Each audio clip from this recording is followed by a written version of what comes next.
여호와를 찾으라. 그리하면 살리라. 이 말씀이 9월 첫 번째 주일 9월 1일 날 우리 교회에 주시는 하나님의 말씀입니다. 여러분들이 귀에 닳도록 많이 들은 이야기 가운데서 지금은 100세 시대라 그렇게 말합니다. 이것은 그냥 하는 말이 아니고 실제로 점점 인간의 수명이 늘어나고 있다는 사실입니다. 그것은 말할 것도 없이 의학의 발달로 인하여서 의학의 혜택을 받는 거예요. 예전 같으면 벌써 세상을 떠나실 분들이 지금 양로원에 얼마나 많이 계십니까? 그분들은 옛날 같으면 세상을 떠났을 때 양로원에서 요양원이죠. 요양원에서 그 의사들이 간호사들이 계속 돌봐주니까 그렇게 건강이보다는 생명을 유지하고, 그런데 통계적으로 건강한 사람 그리고 또 이 장수하는 사람들 보니까 병원을 가까이 하는 사람들이래요. 병원을 자주 찾는 사람들, 검진, 그러니까 초기에 이렇게 발병하는 것을 빨리 알아가지고 치료하는 사람들. 근데 나는 건강하다 아무 문제 없다 해가지고 어느 날 갑자기 가보면은 3기, 말리기 이러면 하늘이 무너지는 거죠. 그러니까 건강을 위해서는 병원을 가까이 해요. 연세 많이 드신 분도 예전에는 실버타운이 저 산골짜기 그런 데 안 사는데 처음에는 좋지, 몸이 문제 생기면은 병원이 뭘 만든다는 거예요. 지금 여러분들 우리는 수도권에 사니까 그런 잘 모르지만은 충청도에서도 전라도 같은 데서도 큰 문제 생기면은 서울로 옵니다. 서울. 서울 아산병원, 또 삼성병원, 서울대병원 이런 데 오는 사람들 많아요. 그러니까 여러분들이 아무튼 9988 231 조금 더 있으면 이제 120세까지 산다는 얘기가 나옵니다. 이것은 사실입니다. 자, 우리가 건강을 위해서는 병원을 가까이 하듯이 우리의 건강, 육체의 건강과 밀접한 관계가 있는 게 뭐냐면 영적 건강인데, 영혼이 잘 되면은 범사도 잘 되어지고 육신도 강건해진다는데, 영혼이 잘 되는 비결 중에 하나는 뭐냐면은 하나님의 전을 가까이, 하나님을 가까이. 그렇습니다.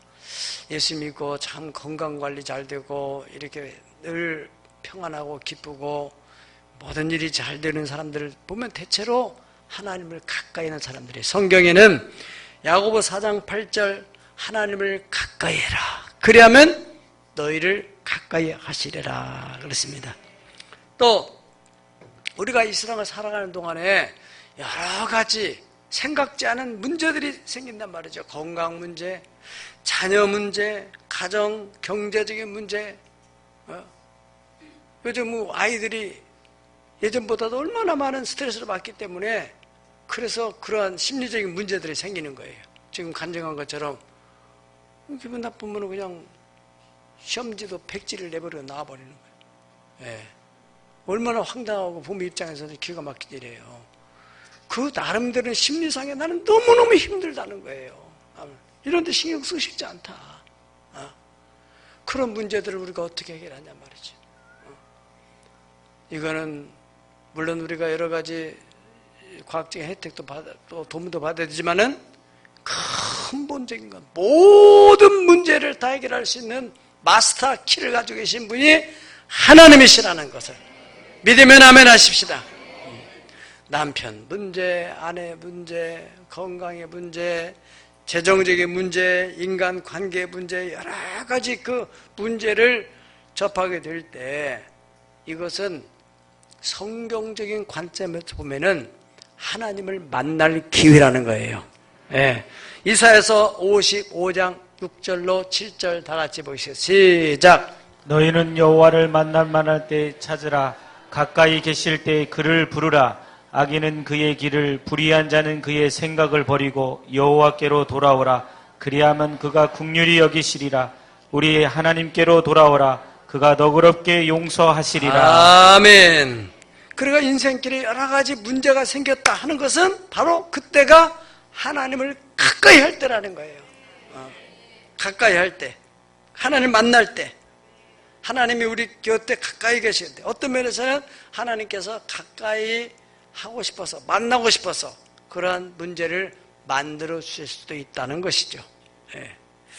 그래서 하나님을 가까이 하고 하나님을 만나게 되면은 하나님이 긍휼히 여기죠. 불쌍해 주시고, 그리고 죄를 졌다 할지라도 깨끗이 용서해 주시리라. 할렐루야. 오늘 말씀에 4절에서 또 6절에서 계속 강조하고 있는 말씀이 뭡니까? 4절 다 보십시다. 여호와께서 이스라엘 족속에게 이같이 말씀하시니 너희는 나를 찾으라. 그리하면 살려라. 베델을 찾지 말며 길갈로 들어가지 말며 브엘세바로도 나가지 말라. 길갈은 반드시 사로잡혀 있고 베델은 비참하게 될 것임이라 하셨나니 너희는 여호와를 찾으라. 그리하면 살리라. 할렐루야. 하나님만 찾고 하나님만 만나기만 하면은 어떤 문제든 다 해결될 수 있다. 아멘. 성경에 아주 외로운 사람이 있었어요. 여러분, 돈만 많이 들으면 모든 거 다 해결되는 것 같지만 아니에요. 돈이 많은데도 남 모르는 문제 때문에 힘들어하는 사람 있어요. 권력이 있어도 힘들어하는 사람도 있을 수 있고. 그런데 이 사람도 아주 돈 많고 사람들이 지위도 있고 하니까 부럽지만은 정작 자기 마음속에 너무너무 외로운 거예요. 고독한 거예요. 왜냐면은 자기 마음을 터놓고 얘기할 만한 사람이 없어요. 그렇잖아요. 사람이 내 마음을 터놓고 얘기할 만한 사람이 있다는 거 얼마나 행복한 일이에요. 특별히 현대인들이 우울병 걸 그런 것들은 다 마음을 터놓고 얘기할 사람이 없기 때문에 그렇다는 거죠. 이 사람도 그런 사람이었어요.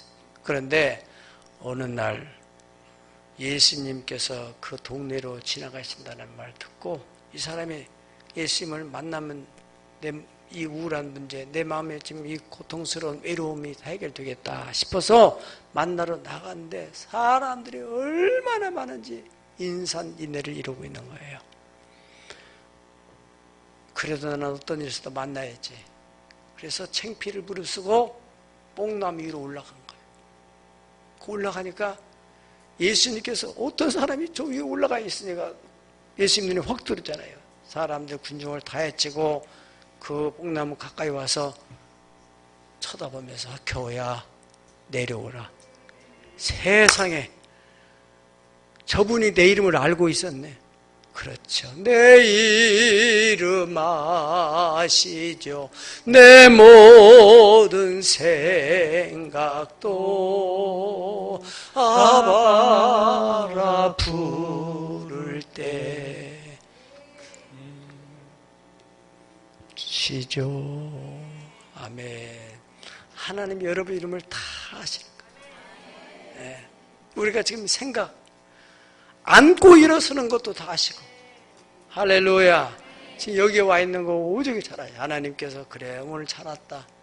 너한테 지금 하는 말이니까 너 잘 들으라. 그래서 너가 하나님만 찾으면 네가 지금 남 모르는 그런 고민, 문제 다 해결될 수 있다. 그래서 예수님이 사케오야 내려와라. 사케오가 내려와 안 내려와요? 얼른 내려오지요. 내려와가지고 탁 예수님 없으니까 내가 오늘 네 집에 가서 하룻밤 자고 싶다.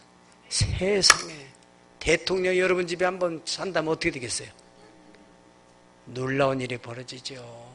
놀라운 일이. 대통령하고 예수님과 비할 수 있어요? 응? 예. 여러분 집에 우리나라 대통령 그만두고 트럼프 대통령이 지나가다가 당신 집에 앞에 자고 싶다 하면 어떻게 되겠어요? 가문에 바뀝니다. 신분 상승이. 예수님이 오셔 온 천하를 다스리는 그분. 사케오는 벌써 예수님을 딱 접하는 순간에 그 마음속의 외로움과 고독 다 사라지는 거예요. 예.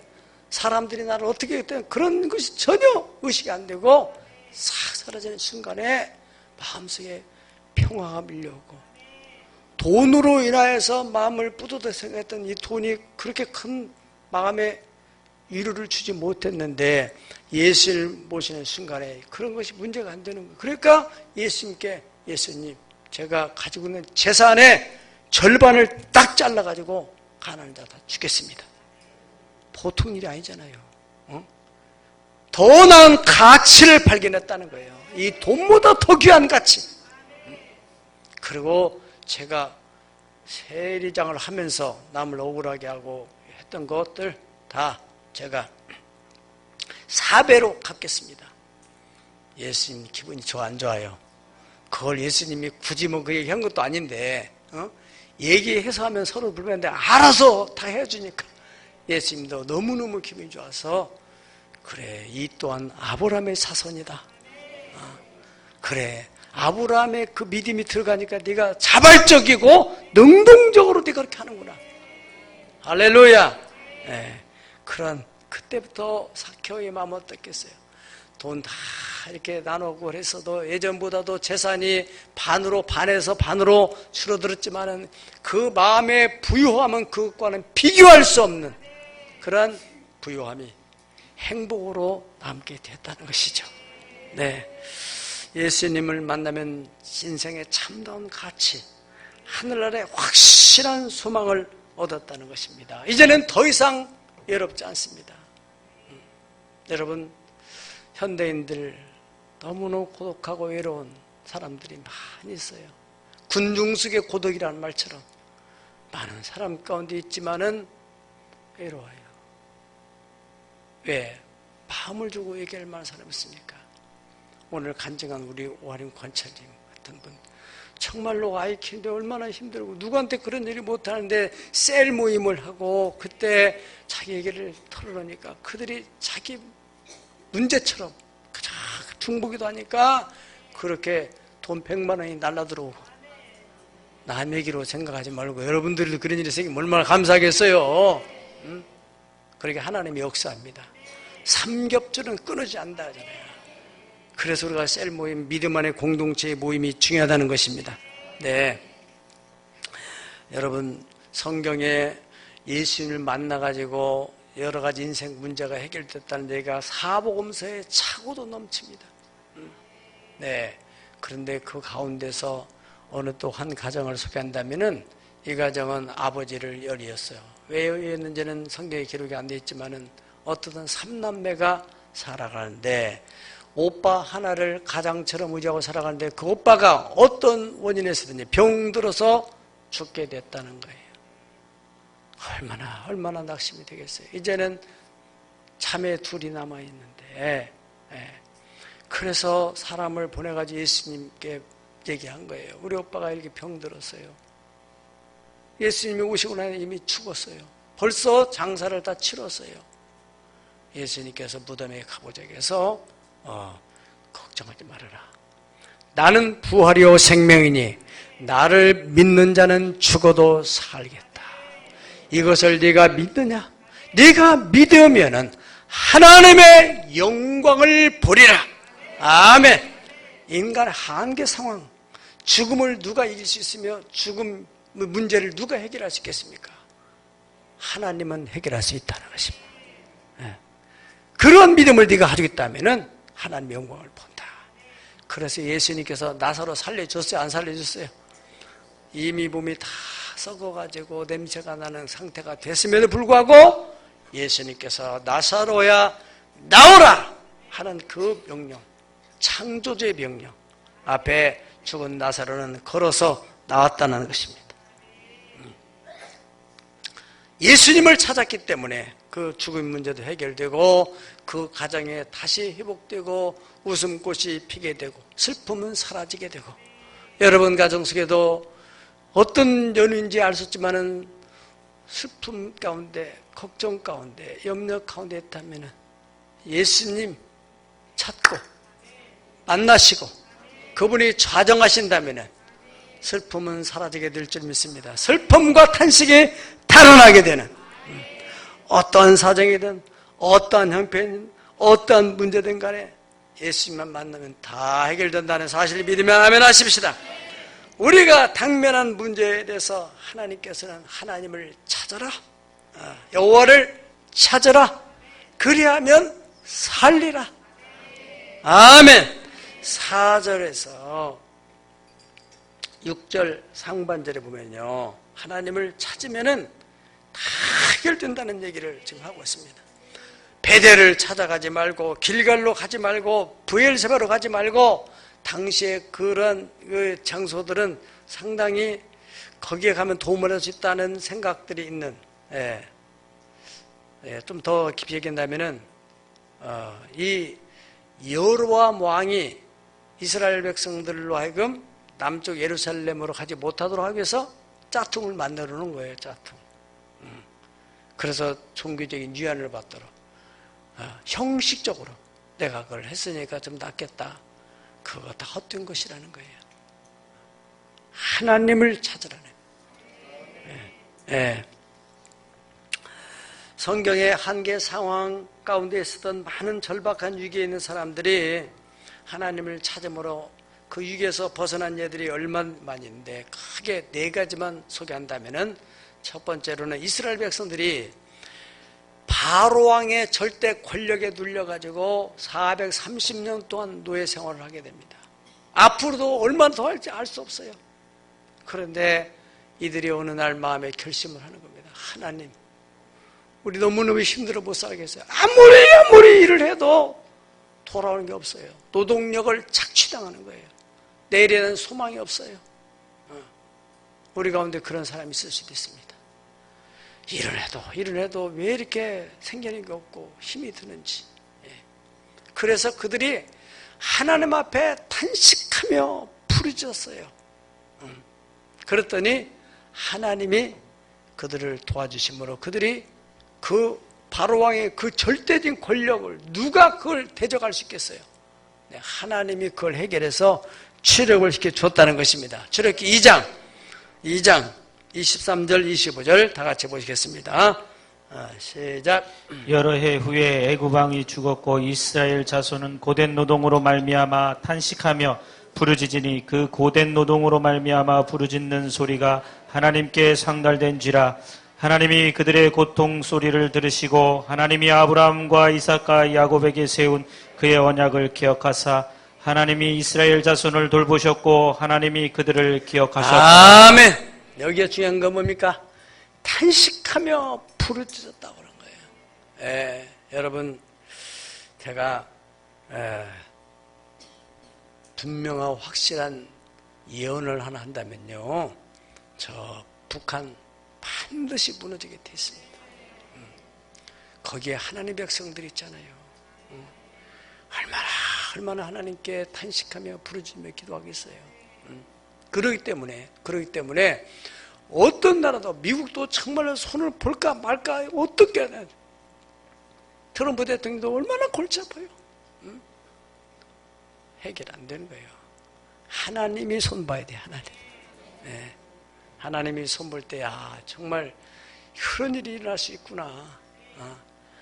우리나라 남북 간에 해가지고는 안 되고 너무너무 먼 얘기고, 트럼프 대통령도 지금 얼마나 골치 아프는, 미국이 손보면 되죠. 너무너무 그 후폭풍이 클까 봤어. 그래서 차마 손을 못 보고 있지만은, 하나님이 손보면은 부작용 안 생기고 후유증 없이 깔끔하니 안정되게, 그게 하나님의 탁월한 신의 한 수. 아멘. 애굽의 그 권력을 어떻게 누가 당할 수 있어요? 그런데 하나님께서 모세를 보내가지고 말로, 그래가지고 그 모세가 말하면은 그냥 막 재앙이 내려가지고 그냥 한 가지 재앙, 두 가지 재앙, 세 가지 재앙, 피재앙, 이재앙, 개구리 재앙, 메뚜기 재앙, 온역, 막 그 몸에서 일어나는 여러 가지 피부병, 마지막 장자를 다 치니까 바로가 손을 다 들은 거예요. 그러니까 이스라엘 백성은 피 한 방울 안 흘리고 그대로 나오게 됩니다. 하나님을 찾으니까, 하나님의 방법으로 하니까 후유증 없이 깔끔하게 그들이 나와서 하나님 앞에 자유를 얻고 또 가나안 땅에 들어가게 되는 은총을 입게 됐다는 사실이요. 두 번째로 이제 갈멜산에서 하나님을 찾았던 엘리야. 당시에 북이스라엘이 아합 왕으로 인하여서 하나님의 진노가 3년 6개월 동안 비가 내리지 않아요. 비가. 여러분, 비가 1년만 안 내리더라도 얼마나 힘들어요. 3년 동안 다 바닥이 말라. 짐승들도 먹을 것이 없고 이 식물이 살아나야 되니까 먹을 것이 없잖아요. 그런 상황에서 엘리야가 갈멜산에 올라가서 하나님께 기도하고 제단을 쌓고 회복할 때 하나님이 거기에 역사를 하는 것입니다. 아멘. 열왕기상 18장 30절 한번 보실까요? 열왕기상 시작. 엘리야가 모든 백성을 향하여 이르되 내게로 가까이 오라. 백성이 다 그에게 가까이 가매 그가 무너진 여호와의 제단을 수축하되 야곱의 아들들이 지파의 수요를 따라 엘리야가 돌 12개를 취하니 이 야곱은 옛적에 여호와의 말씀이 임하여 이르시기를 내 이름을 이스라엘이라 아멘. 자다가 45절 읽어보세요. 45절을 쭉 내려봐. 자, 조금 후에 시작. 조금 후에 구름과 바람이 일어나서 하늘이 캄캄해지며 큰 비가 내리는지라 아합이 마차를 타고 이스라엘로 가니. 아멘. 야, 여러분 보세요. 그렇게 3년 6개월 동안 하늘이 노타늘처럼 탁 막혔는데 엘리야가 하나님을 찾는 거예요. 이스라엘의 무너진 제단, 요즘으로 말하면 예배를 회복하는 것입니다. 진심으로 제물을 쌓고 하나님께 부르짖으니까 하나님이 불로 응답해서 확 태워버리고, 그리고 하늘문을 확 열어버리니까 그냥 비가 막 쏟아지는. 여러분의 가정에도 막 이 축복이 막 쏟아져 내리면은요, 감당할 수 없는 복이 임할 줄 믿습니다. 할렐루야. 세 번째로 보면은 죽을 뼈에 걸렸던 히스기야가는 하나님이 이제 너는 정리해라, 유언해라, 그렇게 말씀하신 거예요. 그러면 다 끝난 거잖아요. 의사가 오지는 게 아니고 생명을 주장하시는 하나님이 너는 이제 수환이 끝났으니까 하나님께 와라. 근데 히스기야는 더 살고 싶은 거예요. 이 땅에서 뭔가 하고 싶은 일도 있고, 지금 가기는 너무너무 억울하다 생각이 들었는지 그가 벽을 향하여서, 그러니까 다시 말해 벽을 향한다는 것은 이 세상에 누구도 의지하지 않고 오직 하나님과談판을 치겠다. 하나님이 데려가면 할 수 없지만은, 그러나 하나님, 내가 지금까지 하나님 앞에 잘못 사는 건 사실 있지만은, 그러나 그 중에도 하나님 앞에 잘했던 것들 있다면 그 좀 기억해서서 내 생명 좀 더 연장시켜달라고 하니까 하나님께서 15년의 수완을 연장시켜줬다는 거예요. 할렐루야. 이사야서 38장 1절부터 보시겠습니다. 이사야 38장 1절. 히스기야가 병들었죠. 그래서 하나님께서 말씀하시기를 너는 네 집에 유언하라. 네가 죽고 살지 못하리라 하셨나니. 그러니까 히스기야가 시작. 히스기야가 얼굴을 벽으로 향하고 여호와께 기도하여 이르되 여호와여 구하오니 내가 주 앞에서 진실과 전심으로 행하며 주의 목전에서 선하게 행한 것을 기억하옵소서 하고 히스기야가 심히 통곡하니 이에 여호와의 말씀이 이사야에게 임하여 이르시되 너는 가서 히스기야에게 이르기를 내 조상 다윗의 하나님 여호와께서 이같이 말씀하시기를 내가 내 기도를 들었고 내 눈물을 보았노라. 내가 내 수완에 15년을 더하고. 아멘. 아멘. 15년 생명을 연장받게 됐어요. 어떻게 해서? 하나님을 찾았더니. 하나님이 생명을 진두신 하나님이 그래야 15년 좀 더 살지. 그래 살아라. 이렇게. 얼마나 감사한 일이에요. 마지막 네 번째로는요, 유다 왕국 아사 왕 때 그들은 별 문제가, 하나님을 찾을 문제가 없는데도 범사에 하나님을 찾아요. 범사에. 그러니까 지속적으로 번성하며 평안한 복을 누리게 하셨다는 것입니다. 역대하 14장 6절로 7절입니다. 시작. 여호와께서 세계 평안을 주심으로 그 땅이 평안하여 여러 해 싸움이 없는지라. 그가 견고한 성읍들을 유다에 건축하니라. 아사가 일찍이 유다 사람에게 이르되 우리가 우리 하나님 여호와를 찾았으므로 이 땅이 아직 우리 앞에 있나니 우리가 이 성읍들을 건축하고 그 주위에 성곽과 망대와 문과 빗장을 만들자. 우리가 주를 찾았으므로 주께서 우리 사방에 평안을 주셨느니라 하고 이에 그들이 성읍을 형통하게 건축하였더라. 아멘. 한마디로 요약한다면은 범사에 꼭 문제가 있을 때만 찾는 게 아니라 범사에 하나님을 찾았더니 하나님께서 평안을 주시고 막 건축을 하는데도 막 형통하도록 막 도와주시잖아요. 범사에 지속적인 번성 그리고 평안, 이것은 범사에 하나님을 찾을 때입니다. 늘 하나님과 교제하며 살아가는 주와 같이 길 가는 것 즐거운 일이 아닌가. 아멘.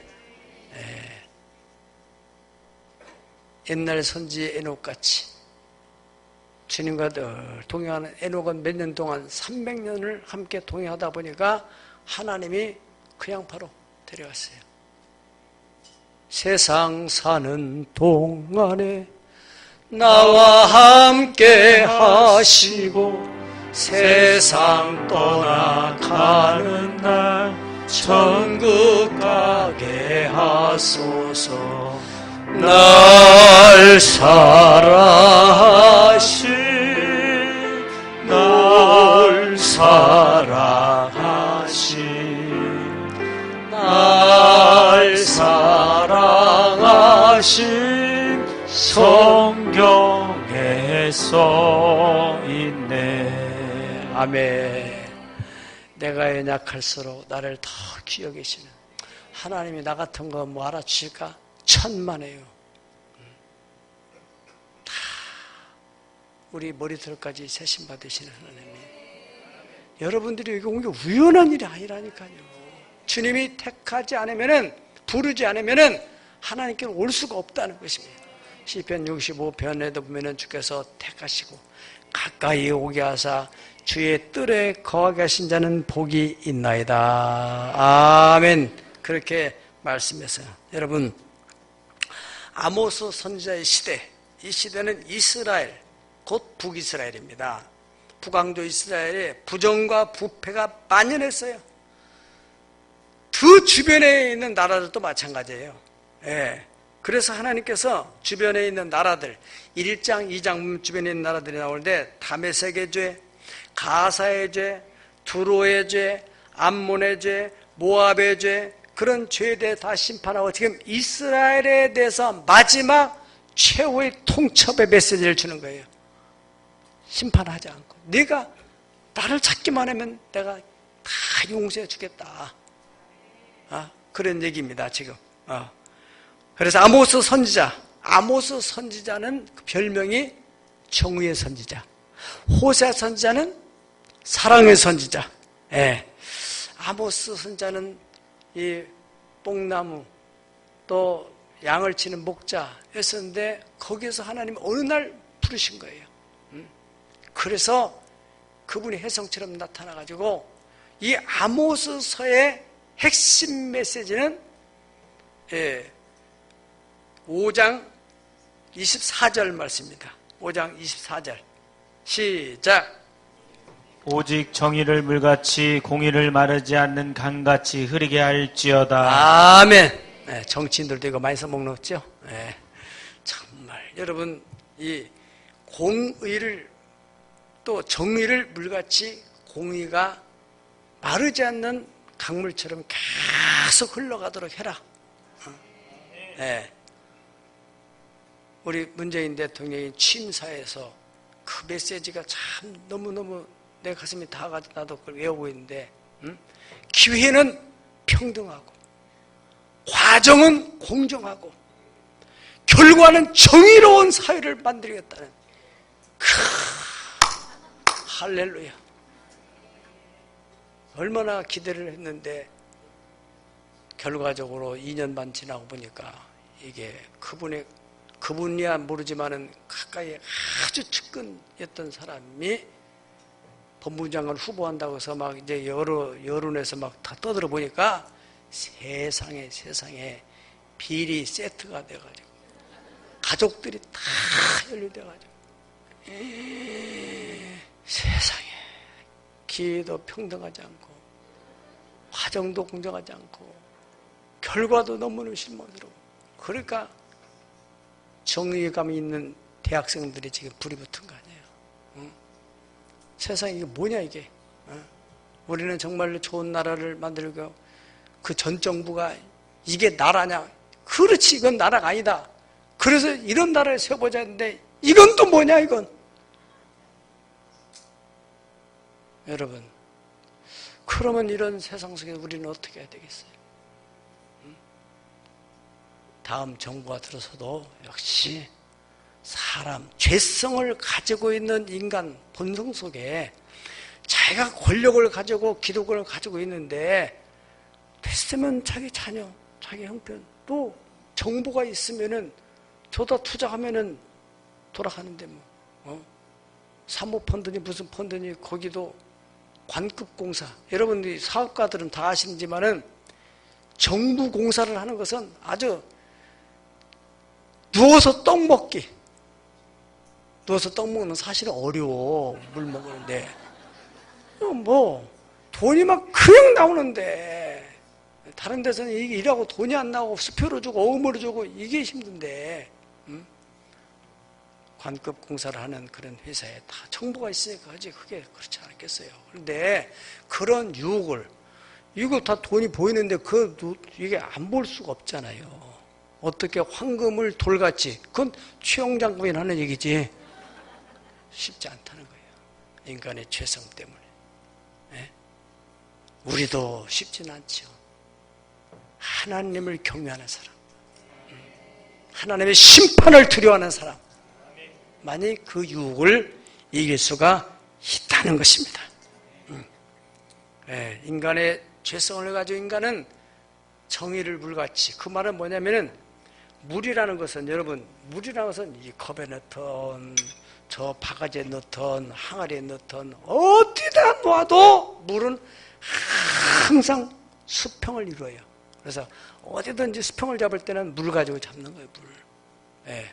건축할 때도 건물이 수평을 잡을 때는 옛날에는 지금은 뭐 이렇게 레이저 광선도 있고 하지만은 옛날에는 호수에다가 양쪽에 다 해서 여기다 딱 맞추고 저 끝에 가서 이 호수줄 맞추면 그게 다 수평을 이루는 거예요. 멀리 가고 또 항상 어떤 환경이든지 물은 수평을 이루는 것입니다. 바로 정의가 그렇게 되도록 해라.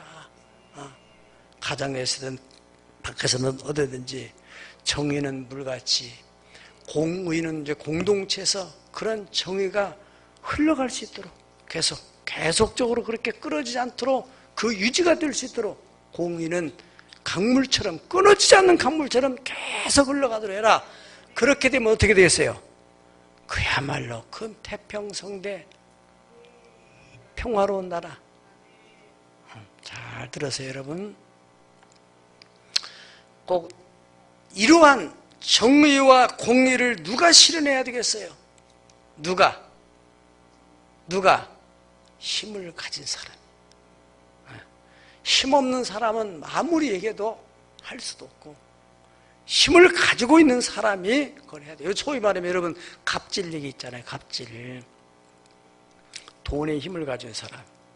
이 사람이 저 마음을 내려놓고 그 의리되는 사람에게 조금 더 배려한다면은 그 사람 입장을 역지사지로 생각해서 입장을 생각한다면은 그게 바로 정의고 공의예요. 자기 입장에서 자기가 바꿔놓고 생각하는 그런 마음을 가지고 배려해 준다면 그게 정의로운 사회가 된다는 것이죠. 네. 그게 정말로 인생관, 신앙관, 세계관이 하나님 앞에서 잘 정립이 인생이라는 건 다 별것이 아니다. 잠깐 있다가 없으면 안개다. 그리고 아무리 돈이 많아도 하루 세 끼밖에 더 먹겠냐? 내가 남은 생이 얼마나 남았느냐? 이러한 철학과 삶의 가치관이 확립되어야 그런 부분에 대해서 배려할 수 있는 거죠. 천년만년 살 것 같은 그러한 탐욕, 영은 계속해서 더 모으고 계속해서 더 모이고 있으면 없는 사람 하나라도 더 뺏어다가 내 걸 만들려고 하는 그런 죄성이 있다 이거예요. 여러분, 아모스 선지자를 세워가지고 하나님께서 그 외치게 하신 그 시대 북왕조 이스라엘, 그때 왕은 바로 여로보암이라는 왕이 통치할 때입니다. 예. 여로보암 왕부터 불법투성이에요. 그러니까 그 나라에 어떻게 공의가 실현될 수가 있겠냔 말이죠. 예. 열왕기상 13장 33절 34절 다 같이 한번 보시겠습니다. 시작. 여로보암이 이 일 후에도 그의 악한 길에서 떠나 돌이키지 아니하고 다시 일반 백성을 산당의 제사장으로 삼되 누구든지 자원하면 그 사람을 산당의 제사장으로 삼았으므로 이 일이 여로보암 집의 죄가 되어 그 집이 땅의 위에서 끊어져 멸망되니라. 왕이 제사장, 당시로 요즘으로 해석한다면은 고위층의 관료들, 장차관들, 총리들 임명할 때 당시에는 다 매뉴얼이 있어요. 지금도 다 매뉴얼이 있는 거 아니에요? 있어 없어요? 지금 국회 인사청문이라는 것은 다 하나의 매뉴얼입니다. 그 검증 과정을 통해서 그래도 공직자 하면은 이 정도의 그 도덕성과 이 정도의 그 양심을 가지고 실력도 있고 그런 사람인지 아닌지 한번 확인해 보자 하는 것이 이게 바로 검증 시스템인데, 당시에는 하나님이 매뉴얼을 만들어줬어요. 레위지파, 아론의 후손들만이 하도록 그렇게 만들었어요. 그런데 여로보암이 나라를 갈라가지고 북왕조는 자꾸 이스라엘 백성들이 남쪽 유다 예루살렘으로 가는 것을 방지하기 위해서 짝퉁을 만들어가지고 누구든지 원하면은 지도자, 백성이 지도자가 바로 서야만이 공동체가 바로 서는 건데, 이 지도자를 그냥 자기가 원하는 사람 막 아무나 시키는 거예요. 이러한 일이 여로보암의 집에 죄가 되어 그 집이 땅에서 끊어지게 되는, 망하게 되는 그런 불행한 일이 벌어지게 됐다. 그런데 이 일 후에도 여로보암이 악한 일에서 떠나지 않는다는 거예요. 계속적으로 악을 밥 먹듯이 그렇게 범해가지고 결국에는 나라가 망하고 그 가문이 망하게 됐다 하는 것입니다. 다시 말하면 정의와 공의를 실행해야 되는 백성의 지도자를 바로 검증에 세우지 못하고 그냥 세웠기 때문에 그렇게 망하게 됐다. 부메랑이 돼서 결국에는 여로보암의 집에 돌아오게 되고 왕권이 무너지게 됐다는 것입니다. 그 시대의 죄악상에 대해서 지적하고 있는 몇 구절을 보면은 7절을 다 보시죠. 7절 시작. 7절 5장 7절 시작. 정의를 쓴 쑥으로 바꾸며 공의를 땅에 던지는 자들아. 아멘. 정의를 쑥으로 바꾸고 공의를 땅에 던져버리고. 10절 보면은 우리가 성문에서 책망하는 자를 미워하고 정직히 말하는 자를 싫어하고, 이건 아니지 않느냐, 인간 사회에서 이럴 수는 없는 거 아니냐, 그런 것을 미워하고 싫어하고.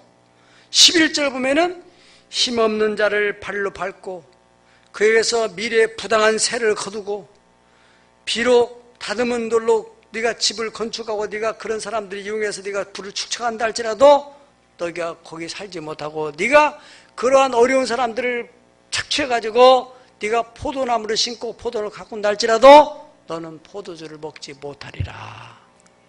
정의로우신 하나님이, 눈을 만드신 하나님 보시고 귀를 만드신 하나님이 들으시고 그걸 심판하겠다는 것이에요. 네. 12절을 보세요. 12절 다 같이 시작. 너희의 허물이 많고 죄악이 무거움을 내가 아노라. 너희는 의인을 학대하며 뇌물을 받고 성문에서 가난한 자를 억울하게 하는 자로다. 아멘. 허물이 많고 죄악이 무거운 너, 악인을 학대하고 의인을 학대하고 뇌물을 받고 그래서 억울한 사람을 만들게 되고 가난한 자를 억울하게 만들고. 13절 보면 그러므로 그 그러므로 이렇게 사회가 부조리, 비리로 부질서하기 때문에 지혜로운 자들이 입을 열지 않는다는 거예요. 그러니까 더 부패가 만연하게 그런 시대상, 지혜자가 아무리 말해도 설득력이 없는 14절, 그래서 하나님이 최후의 통째 말씀으로 너희가 선을 행해라, 악을 비하고 선을 행하라. 15절에 성문에서 정의를 세워라, 만군의 여호와께서 말씀하시는데, 그렇다면 하나님이 혹시 요셉의 남은 자를 불쌍히 계시다. 요셉의 남은 자는 바로 에브라임 지파를 두고 하는 얘기입니다. 자, 선을 사랑하고 악을 미워하며 정의를 세우려면 어떻게 해야 되느냐? 하나님을 찾아야 된다는 거예요. 하나님을 만나야 된다는 것이죠. 하나님을 경외해야 된다는 것입니다. 히브리 말로 이 찾다는 것은 다라시, 문의하다, 뭐 하려고 노력하다, 시도하다, 그런 뜻을 가지고 있습니다. 그러니까 하나님께 어떤 일을 실행할 때 하나님께 묻고, 하나님께 선을 구하고, 하나님께 정의를 실현하게 되면 다 공평한 사회가 된다. 아멘. 네. 여러분, 이건 지금 나라에게만 두고 하는 게 아니에요. 여러분의 가정, 또 여러분들이 회사에서 어떤 지위가 높다는 그 이유, 또 나이가 많다, 뭐 자기가 어떤 권력을 가지고 있다, 또는 자기가 어떤 기술을 가지고 있다, 이걸 가지고 갑질을 해서는 안 된다는 것이죠. 이번에도 우리 힐링캠프 건축하는데 그분이 이제 일단은 정말 믿고서, 처음에 이렇게 양심적으로 하는 것 같아서 다 믿고서, 그래서 알아서 일을 하고, 거기에 또 소장도 안 보내고 그냥 다 믿고서 맡겼는데, 이게 막 인건비, 인부나 또는 뭐 기계 쓴 거 이런 것들을 막 했는데, 해도 너무한 것 같아요. 960 몇만 원이 이제 전령 들어왔어요. 이걸 결제해달라고. 보니까 또 그 소장도 보니까 이건 자기가 이런 얘기를 하니까, 항의하니까 그분이 그렇지 않다, 목사님하고 다 한 얘기다. 그러니 내가 그 얘기를 듣고서 얼마나 마음이 부담이 되는지. 이 사람은 그 돈을 받으려고 하고 우리는 부당하다 생각해서 그 돈을 좀 깎아야 되겠고, 이거는 뭐 그냥 깎는 게 아니고 정당한 거를요. 기도를 많이 하고, 어떻게 해서 또 그분이 예를 들어서 지금 칼자를 누가 쥐고 있어요? 이미 이거는 공사 다 끝난 거예요. 계약하는 문제가 아니야. 그러니까 쥐고 있는 거예요, 그 사람이. 그래서 아니 안 됩니다. 다 들어갔는데 주세요. 그러면은 교회에서 어떻게 할 거예요? 만약에 안 주면 여러 가지 뭐 민원 걸고 뭐 이렇게 복잡하게 하면 더 골치 아프고, 아야수를 못하고 줘야 되는 거예요. 우리는 깎아야 되겠고, 부당하다 생각되니까. 기도하고 하나님께 지혜를 구하고, 그래서 같이 이제 점심 대접하려고 또 하고, 또 우리가 조그마한 포도 또 한 상자 사가지고 가가지고 이제 만나가지고 이래저래 얘기하다 보니까 이분이 자기 스스로가 100만 원을 깎아가지고 11조 원 마음으로 드리겠다는 거예요. 아니 왜 안 줘서 기분이. 여러분들의 헌금이 얼마나 극귀한 헌금으로 지어지는데, 하나님의 역사, 하나님을 찾으면은. 자, 여러분, 우리가 살아가는 과정 속에, 이거는 뭐 정치 얘기를 떠나서 여러분 실존적 여러분의 가정에서, 여러분들의 힘이 있습니까 없습니까? 왜 없어요?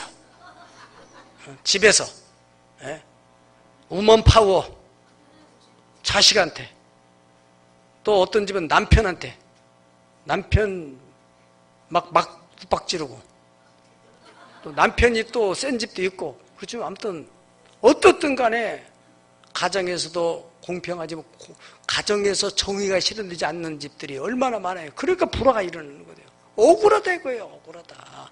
청소년 문제가 왜 생긴 줄 압니까? 어렸을 적에 부당한 대우를 받아요. 내가 억울하다. 이 감정을 힘이 약할 때는 가만히 있어요. 그냥 계속 쌓고 있다가 힘을 쓸만한, 이제는 내가 쓸만하다 할 때는 폭발하는 거예요. 그게 청소년 심리적인 문제란 말이죠. 어렸을 때 억울하게 하면 안 돼요. 좀 억울하냐? 그러면 얘기를 좀 해보자. 이래서 풀어줘야 돼. 풀어. 예. 가정에서 부부간에도 억울한 거 있잖아요. 나는 그렇지 않은데 왜 저희가 나한테 이렇게 하는? 나는 열심히 가정 가사일 돌보고 그랬는데 퇴근해가지고 과장한테 요거도 먹고 와가지고 나한테 집에서 뭐 하느냐고 막 지금 막 부인이 억울해 안 억울해요? 억울하지. 예. 또 반대로 남편은 막 축 처져야 막 그냥 식구들 먹여 살려고 지금 퇴직계를 쓸까 말까 막 하다가 참고 지금 이렇게 집에 왔는데 부인이 또 그냥 막 정말로 누구는 벌써 아우디 뺐더라 뭐 도대체 우리는 뭐냐 애들은 뭐요 가지고 막 얼마나 힘들어요. 그게 정의로우냐고. 가정이 지금 웃을 전에 냉정하게 생각해 보세요. 하나님께서는 여러분의 가정이 정의가 물같이 평등 항상 수평을 이룰 때 거기에 평화가 있는 거고요. 평화가. 네. 물같이 정의가 있을 때. 그러니까 힘을 가진 사람이 정의를 실현해야 될 책임이 하나님 앞에 있다는 거예요. 우리 어느 사회도 마찬가지입니다. 회사에든 어떤 집이든 여러분들이 그러한 목소리를 낼 수 있는 그러한 자리, 그 사람이 바로 정의를 실현할 사람이에요.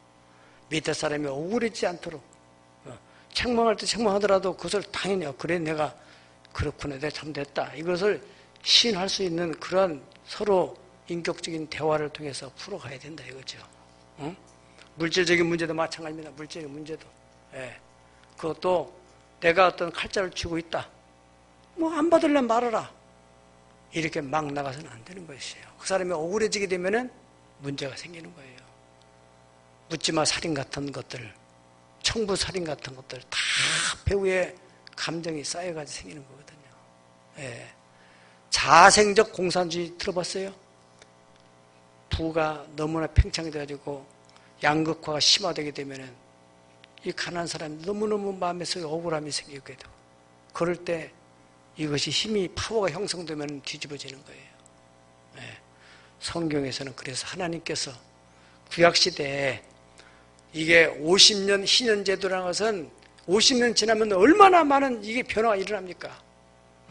여러분 우리나라 역사를 잘 보세요. 현재 지금 문제 이런 것들이 전부 역사 속에서 나타나는 현상들인데 1945년도 해방되기 이전에는 일본이 36년 동안 우리나라의 전체 땅을 다 가지고 토지를 다 가지고 있었어요.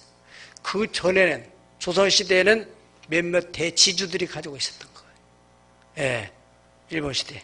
그리고 일본 시대 지나고 나서 이제 48년도에 정부가 수립되고 이승만 대통령이 49년도에 토지를 대대적인 개혁을 해가지고 나눠서 분배를 했어요. 그러고 나서 50년도 전쟁이 일어났어요. 53년도에 휴전이 됐어요. 그 후부터 시작해서 다 거의 그 당시에는 대다수가 소수의 특권계층 외정시대 때 뭐 이렇게 한자리 했던 사람들 제외하고는 대다수 국민의 90% 이상이 전부 다 거기서 거기였어요. 그런데 거기서 그냥 똑같은 라인에서 출발했는데 10년, 20년, 2대, 3대로 가다 보니까 오늘날 너무너무 격차가 심했어요. 가장 열심히 농사만 짓는 사람이 있던가 하면은 시대의 변화에 따라서 산업화로 바꿔지는 그런 그 경제 구조 속에서 산업화에 뛰어들고 서울로 올라오고 막 이러면서 부가 팽창을 하는 거예요. 지금도 마찬가지야. 우리는 월급 생활하는 사람들은 그저 1년 내내 벌어서 그걸 생활하고 쓰고 모아도 1,000만 원 모으기가 쉽지 않아요. 그런데 아파트나 우리 시흥에서 그런 얘기 내가 많이 들었어요. 목감에서 아파트 하나 사가지고는 이렇게 팔아가지고는 저 100호수로 옮겼더니 거기서 2천만 원, 3천만 원 생겼다니 이게 얼마나 참 이 월급쟁이가 사는 사람, 이 사람이 나쁘다는 얘기를 하는 게 아닙니다. 그러한 구조 속에서 그래서 믿을 한없이 다른 길이 없고 위에 사람들은 자꾸 돈으로 막 다 해결하는 일들이 있고 이것이 자본주의다 이거예요. 그래서 어떤 면에서 모순도 있을 수 있죠. 그럼 우리는 지금 우리의 포지션, 우리의 경제적, 사회적 포지션은 어디입니까? 우리는 대체로 지금 아래에 있기 때문에 말은 못하지만 부글부글 끓기는 말하지만은 그냥 살아가는 거예요. 체념하고. 하나님이 우리에게 지금 말씀하는 것은 네가 바로 정의로운 사회를 만들려면은 네가 하나님을 만나서 이스라엘 백성들을 해방시키신 하나님, 히스기야의 생명을 연장시킨 하나님, 갈멜산의 경제 문제 해결하신 하나님, 아사가 평상시에 하나님을 경외함으로 하나님이 태평을 주시고 계속 번성해 내셨던 하나님, 그 하나님을 너희 하나님으로 삼고 네가 힘을 가지고 네가 가진 걸 가지고 어려운 사람들에게 배려하고 베풀어서 정의로운 사회를 만들어 봐라. 그런 얘기입니다. 어디서부터? 내 가정에서부터. 우리의 삶의 현장에서부터. 하나님을 찾아라. 그리하면 네가 살리라. 기도하십시다.